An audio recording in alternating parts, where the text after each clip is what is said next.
7, 6, 5, 4, 3.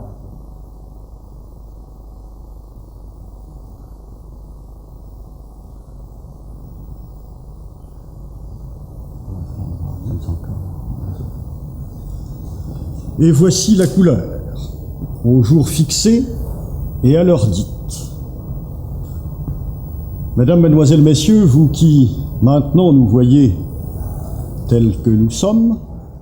This was the official opening of the regular French color television transmissions in the autumn of 1967.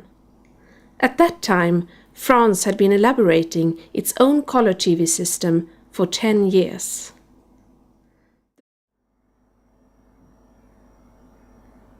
But it wasn't de Gaulle, or even France, who invented the color television. In America, regular color transmissions had been in service since 1953. At that time, the National Television System Committee established the so-called NTSC system. One problem with the NTSC system was that the color which was shown on the receivers wasn't identical with the transmitted color. To be able to tune in the correct color, you had to use a certain color adjustment dial on the receiver. Due to this, the NTSC system got the nickname "Never Twice the Same Color."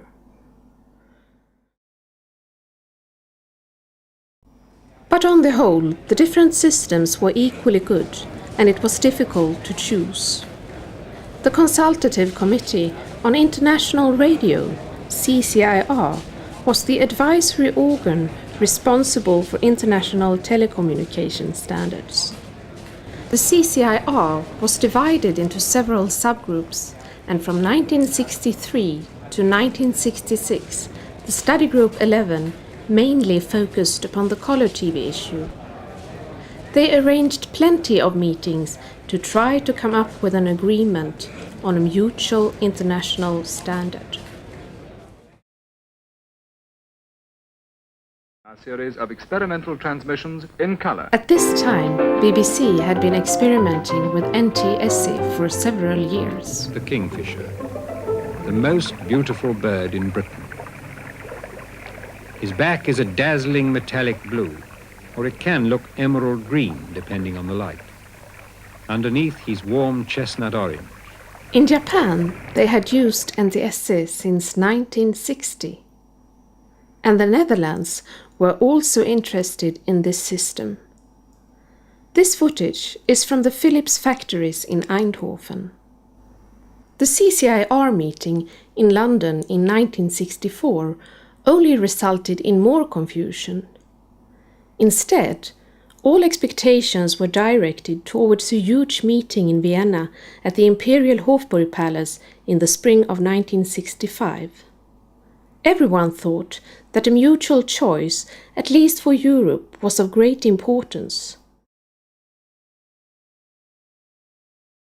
Instead, a strong relationship started to grow between the former NTSC and PAL antagonists, who loudly rejected the French strategy, proclaiming that this was a technical and not political issue. From a discussion between three different standpoints, a sharply polarized color war between PAL and SECAM broke out. Once again, the final decision was postponed, more precisely until the biggest meeting in the history of CCIR, which took place in Oslo in the summer of 1966.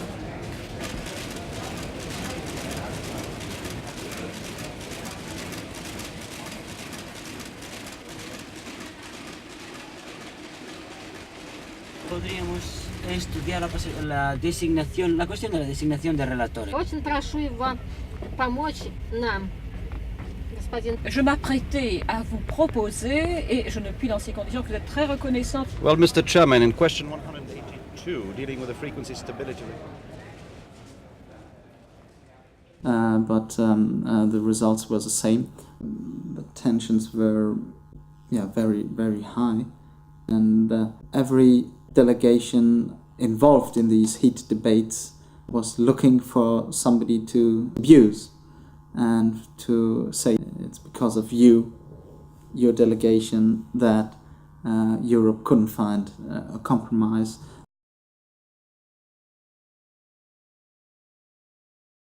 Both the French and the Germans continued to fight for their shares of the global market. Here is Jacques Chirac in Baghdad in a successful promotion campaign for the SECAM technology in 1974. Nous avons, au cours de ces entretiens, examiné toute une série de très grands problèmes, de très gros contrats, et nous avons effectivement procédé à leur signature, notamment, je le signale, aux spécialistes que vous êtes, l'adoption par l'Irak et le contrat signé par l'Irak pour l'adoption du procédé de télévision en couleur SECAM. West Germany and the United Kingdom also had strong interests and allies around the world. This footage is from a PAL sales trip to the former British colony Tanzania.